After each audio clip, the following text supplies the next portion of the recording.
guys. Hey, cheers! We're live, man. I'm stoked to be sitting here with you.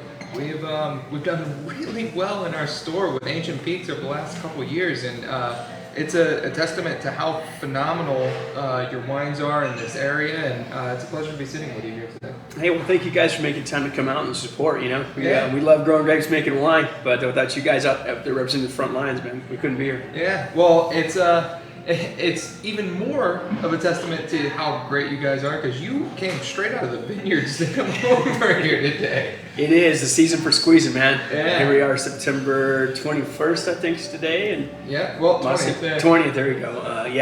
It's starting to happen. You know, here in Paso, we're definitely got all the Sauvignon Blanc's done at this point. Chardonnay's over halfway done. Oh, wow. And we're just getting some reds here in the next few days. Nice. Maybe by the end of the week. How's it going right now? It feels good, man. Knock on wood. I tell you what, you know, as we've all experienced, you know, a lot of weather change these last 10 years, 5 years, whatever. But this year feels kind of old school. There's a real vibe in the air and optimism that you usually don't get from pessimists like us in farming. Yeah. Where, oh, what's going to happen next? When's the fire? When's the heat storm? When's this going to happen? And so it's been a real nice, cool maturity. There's been no heat spikes. We've been blessed.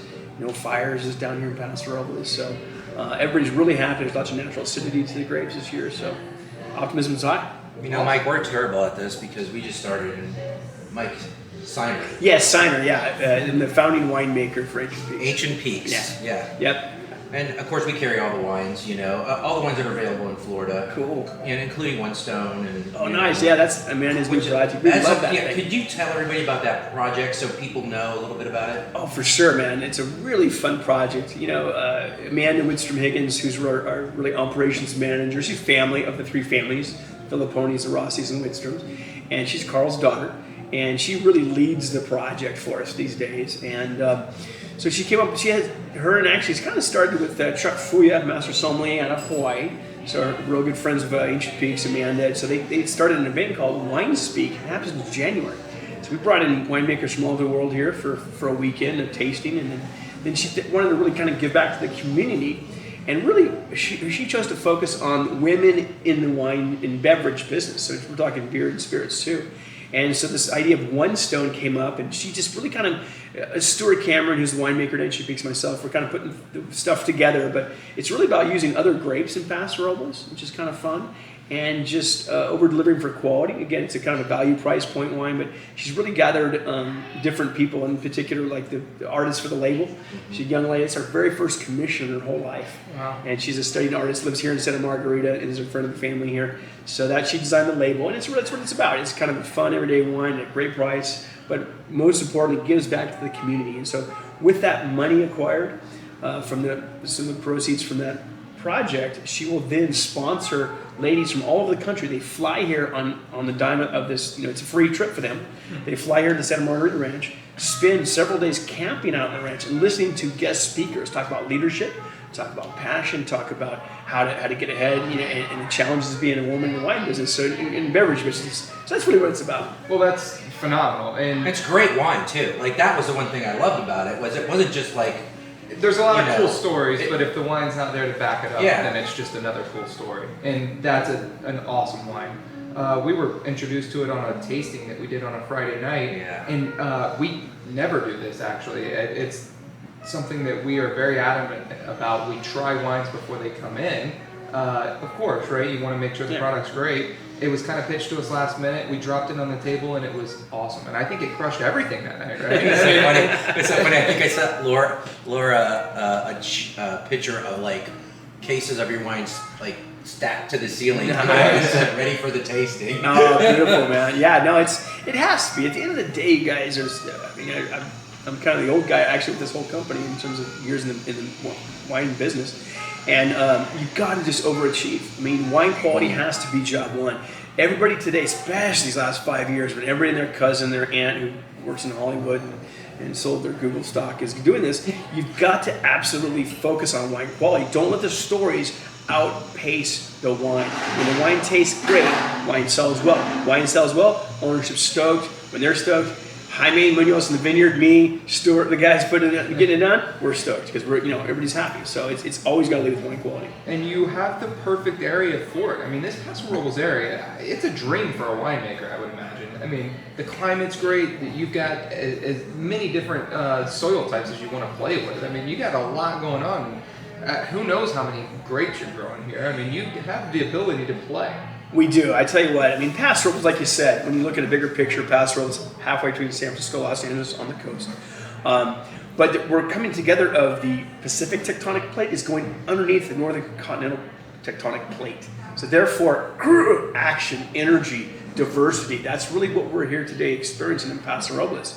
That's all of Paso. You boogie just 45-minute, hour and 15 east of here, it's flat. Yeah. That's where I came from. Great place to be from. Live at the beach. And so it's really flat. It's not very interesting. But in Paso, lots of diversity. Then to focus in, kind of drill down on Ancient Peaks and Santa Margarita Ranch. And this ranch is 14,000 acres big, guys. Is it all planted? No, and the ranch is 14,000. We got approximately 1,000 acres under vine. Okay. So that 14,000 acres is approximately the size of the island of Manhattan. Okay, so if you lay it out in your mind as far as what we're dealing with here, and so and to further drill it down, the vineyard is just really diverse. It spans 6 miles. We have now we almost have 69 separate blocks. Some of those blocks will get picked 15 different times. In terms of like diversity. Robert Mondavi from Napa Valley, actually, we were standing on his shoulders. Okay, it was Robert Mondavi from Napa came here, recognized the soils, recognized the weather, because Margarita's a little cooler here. Yeah. We are 22 miles south of the town of Paso Robles. So you combine slightly cool climate for Bordelais varietals with the diversity of soils. And Mondavi was so impressed, they put tens of millions of dollars into plant this property. Wow. That's how much they wanted it. And then, they got out of the wine business. The 3 families purchased that lease back. But yeah, this vineyard is pretty special.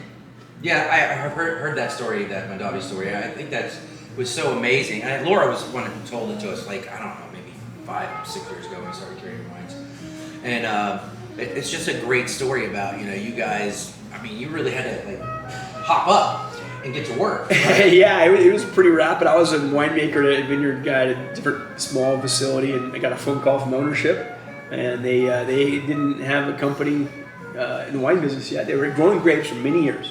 So this guy's going to grow grapes. Never made wine before. Right. So I took that call, and one of those wonderful situations, and one thing led to another, and we got together and started the Ancient Peaks in 2006. So yeah, it was, and again, I think you'd appreciate being from Florida if you remember the old Smokey and the Bandit movie. I always think about that Eastbound and Down, load them up in truck and song. And that's exactly what it felt like, man. I come from wine and grapes, and I'm not a business person. These guys are. These are serial entrepreneurs. These guys have started a lot of companies, and so we got together, and it was just this energy of wine and grapes that I brought. They're the company, and let's really have fun. Let's really do a great job at it, and it did. It was a very rapid start, exciting in quotes, scary sometimes, but now I think back to those times, and it's wonderful to see that this company is matured, though, because we're a blue chip company now. It's nice to see we've got some market presence, and most importantly, I'm an operations guy. We're running really strong. It's no longer that startup mode. How many states you guys in? 46 days. Oh, wow. Mossy Meadow, yeah. That's awesome. Yeah. And again, that's a testament to the quality, right? As many great stories as you want, but if the wine doesn't deliver, then it's just a story. And the wine delivers. It's something that, I don't know if we told you when we came out here, we've been very fortunate to have pretty much any winemaker we want on our podcast. And people reach out to us all the time. And not that we don't enjoy everyone and want to represent the industry as a whole, but there's a lot of people we don't bring on. It's just, that's what it is. I love your story, but it's not for us. And to have you on is definitely a great honor to us, because your wines are phenomenal. We're stoked to be here. That's it. This is what we do, but we definitely, this ownership here is really focused on being hands-on, which I love. I'm a very physical person. I just came in from the field and literally have grapes on me. But they are too, and the potential here was just something we knew was different. I had the great fortune. I've traveled the world. I got married in Burgundy, and I've done a lot of traveling with Mondavi. I worked for the Mondavi family in the '90s, so they really showed me what could happen in quality. And what the natural experience here was something that we just put together. I mean, these corporations, these big buildings, which I respect and understand, they're sitting in rooms trying to dream these stories up, right? And make it look like they're at the point of sale. But bottom line, we got 3 families, multiple generationals in Paso, these soils, Mondavi to certified sustainable. I mean, it goes on and on and on. But I'll tell you, when we started this company, we put all that together, right? We're going to be family owned, and it's going to be sustainable, and it's going to be handcrafted and all. And we just got all that crap off the table. I don't want to hear any of that. That's everybody else is doing. And it's just like, oh, got a little quiet, We're like, hey, that's what everybody else is doing. What can we do that nobody else can do? That you gotta ask yourself, right? And so it was Carl, Doug, and Rob. They're like, let's over deliver for the price point. Okay, this is 2005 when they acquired the lease back from Hartman Davi. Yeah, it was not long ago. It really wasn't. Yeah. I mean, it really wasn't. In 2005 was the largest volume of vintage in California history. So grapes coming everywhere. And then I got on, I crushed some grapes for them in 05. I really got on payroll, call it early 06. We partnered up and started the company in early 06. And we looked at it, we said, you know what? We can over deliver for price point. If you can rewind back to that time period, we're just coming off of sideways. Even up here in Paso, northern San Luis Obispo County, we got affected by the sideways effect. And but everybody was starting a $42 bottle of Syrah from Paso. And we stepped up and we said, you know what? Let's keep our prices conservative. We've got a lot of land. These guys have built a business unit. We've built this business unit where we have revenue from fresh grapes. We get paid 30 days after vintage. We do some bulk wine. We got Ancient Peaks is always the best. So we're not here just to farm 20 acres of land. And so anyway, that aspect and that vision they had to over-deliver at that price point, I guarantee you there's not a single person in Paso. I would challenge the state of California that launched a brand from 2004 until the crash of 2008 on value. So yeah, there was a vision they had, and so we still rocked it today. And you have a good varietal mix of wines in our market. You have Cabs and Renegade, Chardonnay. What am I That missing? Renegade crushes it. Yeah. Yeah, that's a fun wine. Now that's funny. One of the things we're real proud of that we get compliments on a lot about is varietal typicity. We're very focused on having our Merlot be Merlot. You guys rocking the Cab right here. It's got to be Cab. The business I've really seen these last 10 years plus or minus, people are kind of overstepping varietal typicity to try to achieve scores, intensity, weight, oak. They're just kind of gone away from it. And so we really, as a company, focus on that. But back to your point about Renegade, we get a little more creative there. Yeah. And it steps up in price point a little bit, but in the sustainability, we get stepping up in oak usage, in viticulture and winemaking. We get to put a little more cost of goods into it. So yeah, the Renegade from us in winemaking, I'll speak for Stuart, myself, and the team. We get to be a little more creative. You don't have that mind's eye of the best Cabernet and Merlots in. You can kind of go off the reservation a little bit. And do you change that blend around year to year, or it is percentage wise? Yeah. The only thing we've held ourselves to that wine is it's got to be based on Syrah. Mm-hmm. So that's kind of that sort of like design parameter. And then from that, ownership said, hey guys, get creative and make the best you can. Over time, if you do a vertical, Petit Verdot and Malbec really lead that chase. I'll tell you what, we've used Zinfandel before. We'll put Viognier in there. We've put Zin, I think Merlot's made it before. So we're always remain open to the creativity and what can be achieved. Because I think in winemaking, I think it's something we have to really focus on, especially when you've got an operation like we have now. You've got to be looking to the future. If you're just looking back, hey, got a small amount, do that again. That's the first time you're going to make a step wrong. When you start chasing something behind you, you cannot see what's going to be great in the future. We've been having a lot of podcasts since we've been here, and the one thing I do notice is everybody's got something new.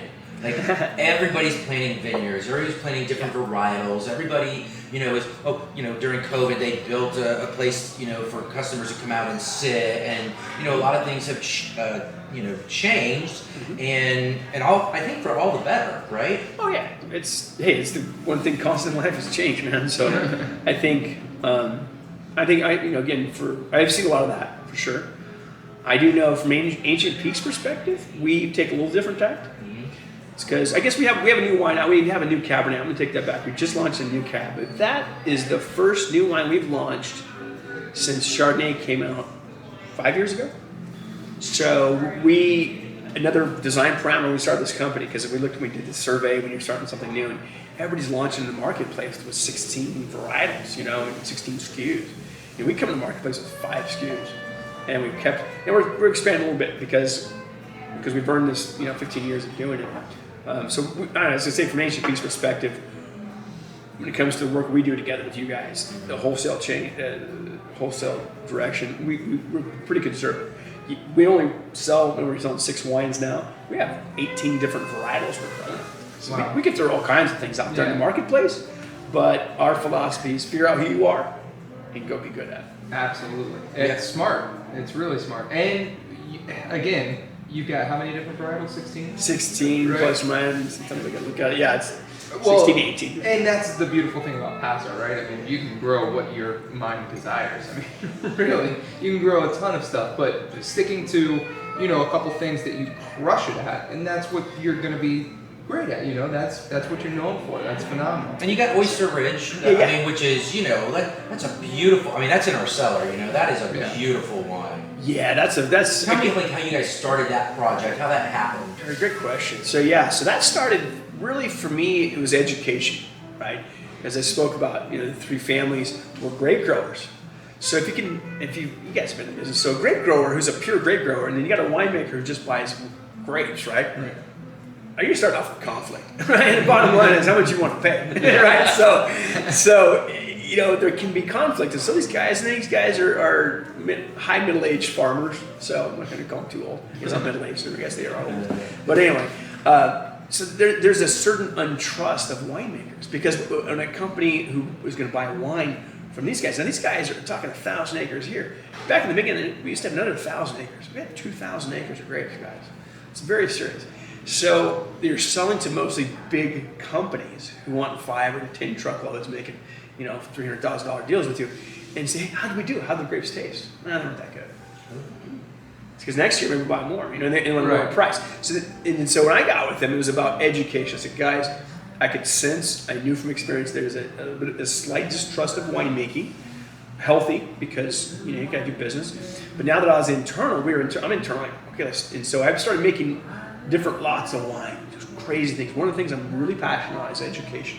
I actually went to high school to be a high school teacher. I want to teach shop class, man. I didn't even study winemaking, dude. So, I love educating myself. I love sharing. I love learning. And so I made these small lots. And so we sat around, and I remember I have a very strong memory of tasting this Cabernet lot with the ownership. And they said, oh, this wine 3 is the best wine on the table. This is great. What'd you do there? I'm like, where did it come from? What block is that? It's all the same block. I said, really? He said, yeah, it's all the same block. Well, but let me talk about what I did in winemaking. So I treated it very differently, and so I put all the cool guy stuff, viticulture nights, lower the crop. I did all this new oak, all the native fermentations, all the things we know to make great wine. And over the course of a couple of years, in that first year was 06, those were all experimental wines, to your question. They were just literally experiments. Then we came forward and said, okay, wow, these wines are super high quality. There's no reason why these couldn't compete with a $50 bottle of wine in California at that time. And that's really how Oyster Ridge was born, of best practices based on education, to try to figure out where's our best blocks, what's our best technique to apply to the blocks, and part of it was educated ownership. So. Did that transform into the other tiers of wines too? Dude, it did. That's a great question. It's exactly what happened. And that's what it's like, hey, when you get on that yeast that works, when you get on that technique that works, yeah, if it's scalable, let's scale it up. So you bet. Within 3 vintages, we really started honing what we're doing. It takes 3 dots to make a line, right? And so, and we're very slow, methodical with what we do. We do not sit around and try to give you something brand new. And so we're a little bit slow in what we do. But yeah, so that wine led to better winemaking with our estate wines, and it's a big testament to the quality we've done is making those small lots. How is harvest this year? That's a question we've been asking people a lot. Yeah, 2021 feels good, man. It's been a couple of years since we felt good. It's hard to feel good last year. 2020 was for the back. But we pulled out some beautiful wines in 2020. We haven't finished a lot of them yet, but we're very proud of those wines. But we had some heat spikes. We had some high-level smoke that eventually got to us from Big Sur. So there was some concern and there were some challenges that we had to overcome. This year, 2021, I'm waiting for we're just waiting for what to happen because it's been so mellow. Haven't had any major heat spikes. Our crop load is about average to a little bit low average. That's fine for the industry right now. We feel good, man. There's just a slight optimism that I generally don't see this early, so I'm a little bit skeptical. In farming, you have to have this optimism, but then there's this pessimism. It's funny how it works, So I've got to know, we're switching gears a little bit, but we tried it. I tried it coming in. That rosé that you have out there is killer. We kill it. Yeah, we love rosé. Can you talk about that a little bit? Yeah. Again, that's tasting and wine. So because of the business we all do together, right. We have 20 more SKUs. 20. That's a bit about reaching. We have probably 10 more SKUs we only do here in the tasting room. Wine club stuff, direct to consumer work. And so that's really where that comes from. Yeah. It's a good story about that. So we've been doing that for years and years. And like yourselves, people come through, our distributor partners come through, and they're just like, "Oh, I love this. This is great. Can we get some? Yeah, for sure. If you want to retail that rosé at $36 a bottle, let's get it on. Yeah, let's go. Let's do work. And they're like, wait a minute. We want that at $6.99, and we're like, yeah, homie, don't play that game. So anyway, it's a whole cluster press. I mean, it's this really nice wine. But what's exciting though, because we've been hearing this for many years, we made a decision for the last year in 21. I don't know, what's your opinion? When did rosé start hitting popular in your stores? Well, we were way ahead of the game. Well, it's different because we're Florida, right? Yeah, we had a writer for St. Pete Times, food and wine writer, and he'd come into our store and he goes, "There's no store with this much rosé." And this was prior to rosé going big. There you go, yeah. But it was kind of weird because we were selling stuff like Coteron rosé and just different ones mostly from France and some really good ones from Wanda. Yeah, and then all of a sudden, like Domaine Haute and stuff like that, and higher ed, right? Yeah. That's so then all of a sudden, boom! People started getting it, and I don't know why. I don't know if people traveled to Europe or what made them change because everybody was afraid of white zin. Oh yeah, right? yeah. Well, that was our fault, California, our bad. That was the '80s, man. Sorry. But I always say still hates us. Yeah. But a lot of people started there, right? Yeah, we all did. And thank God they started there because maybe we don't get them into Petit Verdot or Cab Franc or things like that. Without a doubt. But it is. I mean, our section now is huge in rosé, and it's domestic and it's global. Yeah. Yep. And we've seen it. We saw it happen. It's now been happening for at least 5 years. Is that one? Maybe 6 years. Yeah. It's been kind of going on. Yeah. And we had a lot of requests. But we just stayed away. We have stayed away. Now that being said, as we've got this One Stone product, so that's where we can do some other experimentations and challenge ourselves in some winemaking. So we are excited. It's going to be another year or so until it gets to maybe you guys, but we are going to shoot for a rosé on that wine. In that brand. Yeah, that brand. That's Exactly. We think that's for us. One Stone. It's more that experimentation. It's like we have a really ownership has just been blessed us with this very large winery. We just built it last 2 years to our specifications. We're feeling really good, and we have extra space, so we're fermenting for other people too. Again, these guys are hustlers, man. These guys are. You got some extra Cabernet? We'll take it. And maybe we're not going to buy it, we might ferment it for other people, right? Right. Yeah. So we're fermenting for other people. That's we call behind the scenes custom crush stuff. So it allows us to give, hey, well, how much do you want for that? Or that's where that One Stone plays in. But for me and Stuart and Patrick at the winery, we love looking at other stuff because how best do you know who you are unless you go outside? And so to get some other Cabernet that's not farmed by us, it's not. We're going to make it to their specs, right? But it really is a fun way to understand where you're going and who you are. Absolutely.